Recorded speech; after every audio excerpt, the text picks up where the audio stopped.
নীলফামারীর সৈয়দপুরে সন্তানদের চরম অবহেলার শিকার হয়ে মানবেতর জীবনযাপন করছেন ৭৬ বছর বয়সী বৃদ্ধা আমেনা বেগম। স্বামী মারা যাওয়ার পর অনেক কষ্টে সন্তানদের বড় করলেও আজ তারা মায়ের কোনো খোঁজ রাখে না।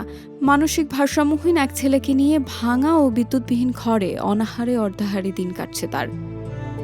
নীলফামারীর সৈয়দপুর পৌর এলাকার কাজীপাড়া মাথুরডাঙ্গা মাঠ। এখানে একটি ভাঙাচোরা বিদ্যুৎবিহীন অন্ধকার ঘরে বাস করেন ৭৬ বছর বয়সী আমেনা বেগম।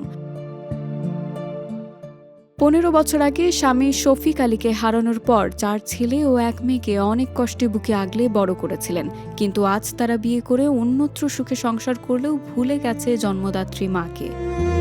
মাথা গোজার ঠাঁই বলতে যে টিনের ঘরটি আছে, বৃষ্টি এলে সেখানেও পানি গড়িয়ে পড়ে। এমন চরম দুর্দশার মাঝেও মায়ের একমাত্র সম্বল মানসিক ভারসাম্যহীন ছেলে শাহিদ। তার ভিক্ষায় পাওয়া সামান্য খাবারেই কোনো মতে বেঁচে আছেন তারা। সুস্থ পড়ে থাকি, কাউ আমাকে 200 টাকাও দেয় না, কেউ কিছু দেয় না আমাকে। আমি এমনি পড়ে থাকি, আমি খায় না খায় পড়ে থাকি। সেই মাঝখানে কালকে পরশু দিনকে 2 দিন না খায় আমি বাসায় পড়ে আসি। আমার এখন শরীর খুব খারাপ লাগতেছে। যে সন্তান আজ এই করুণ দশার জন্য দায়ী, সেই পাষণ্ড সন্তানের জন্যই অন্ধকার ঘরে বসে আল্লাহর কাছে 2 হাত তুলে দোয়া করেন মমতাময়ী এই মা। তবে ক্ষুধার জ্বালা আর বয়সের ভারে আজ তিনি বড় ক্লান্ত। দিশেহারা হয়ে চাইছেন সমাজের বিত্তবানদের সাহায্য। কারেন্ট নাই বাড়িতে, আমি ওই রকম পড়ে থাকি।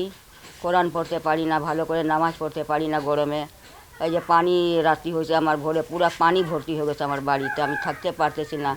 আমি স্থানীয় লোক, আপনাদের কাছে আমি সহযোগিতা চাচ্ছি। আমি অনেক অসহায় ভাই, আমার কেউ নাই, আপনারা অনেক ইয়ে করেন আমাদেরকে। আমি আর কি বলবো ভাই, আমি মোরাব্বি মানুষ, বেশি কথা বলতে তো পারি না। আমি না খাই থাকতেছি, ওর বাড়িতে খায় বেড়াই। আমার ছেলে পাগলা একটা ভিক করে আনে, রান্না করে খায় ঘরে, বা পাগলা পড়ে থাকে বাড়িতে।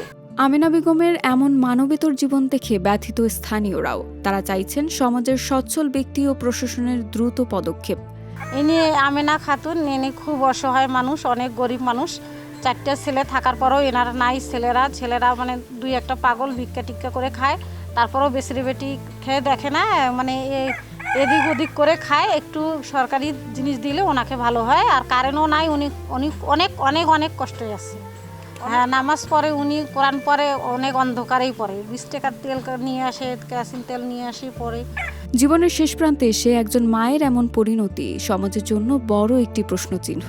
মানবিক দৃষ্টিকোণ থেকে প্রশাসন ও বিত্তবানরা এগিয়ে এলে হয়তো কিছুটা হলেও শান্তিতে শেষ নিঃশ্বাস ত্যাগ করতে পারবেন এই বৃদ্ধা।